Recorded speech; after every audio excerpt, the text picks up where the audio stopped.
"What do I have under the tree today?" Cain asked his mother impatiently. "It's a secret," Mother answered, calming her son.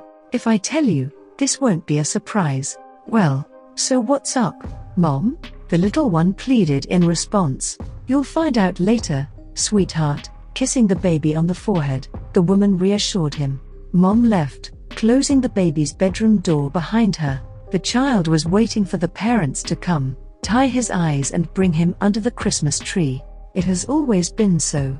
Family tradition of the Wurtle family. Cain, a 6-year-old boy who was always waiting for a lot of presents for the new year, walked around his room in circles. Parents in the morning did not tell him to go out of there.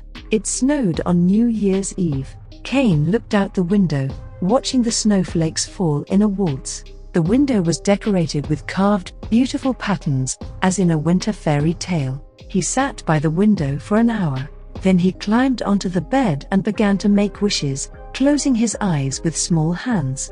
"I really want a big car with a remote control, a helicopter or a robot. I want to go to the Christmas tree, see Santa. When will my mother come for me?"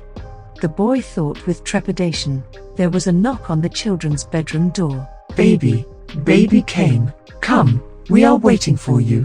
A voice unfamiliar to him came from the door. The boy was delighted and perked up.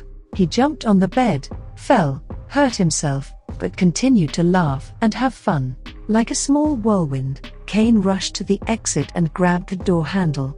It didn't open. He pulled harder, but in vain.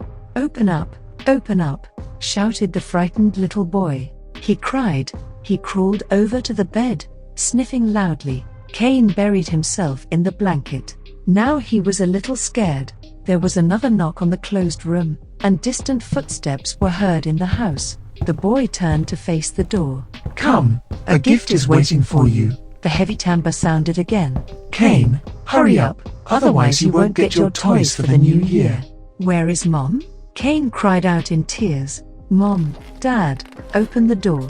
I'm scared." Suddenly there was a bang. Heavy steps approached the door, accompanied by the cracking of parquet boards. The boy got out of bed and slowly walked to the door. Silence. Again the clatter of footsteps on the parquet. Cain tried to listen, leaning his ear against the wall of the doorframe. "Dad? Are you Dad?" The guy did not let up. The door opened slightly, letting in the light from the garlands and lanterns. Instead of parents, Cain saw a 2-meter Santa Claus approaching him, making those very heavy steps. This sound penetrated the head, instilling fear in all the cells of the brain. Chapped lips, a red and thick nose protruded from under a thick white beard, and narrowed eyes burned with red fire. "Come with me, baby. There is no one at home," the terrible Santa croaked. "We are alone with you." The voice already sounded like the one he heard when he couldn't open the door. Steel and heavy.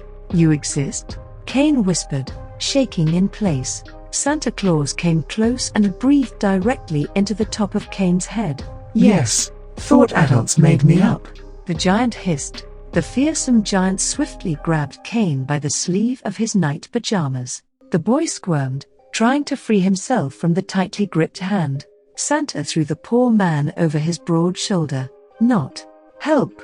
Cain moaned, pounding Santa Claus on the back with his fists. The boy felt himself falling, as if into an abyss. He gasped for air and waved his arms, uttering bestial cries. Terrible fragments of paintings with a fallen Christmas tree in the hall and broken garlands appeared in front of his face.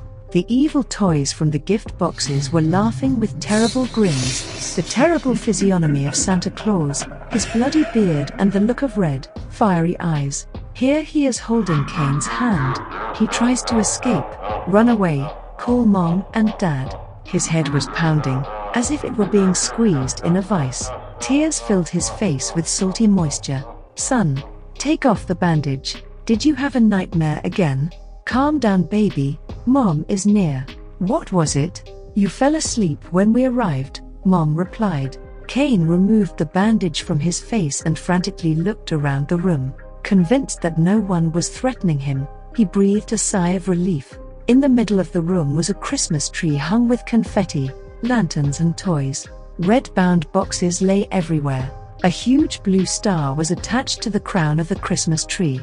"This year you got a special present," the boy's father said with a smile. "Look, he's alive." Mom picked it up. He was holding a little Santa Claus in his hand. Toy grandfather with a festive ribbon. The toy looked exactly like Santa from the boy's nightmare. The little man came to life in his hands, turned over and said loudly with a grin, "Hi, I came after your soul, little Kane."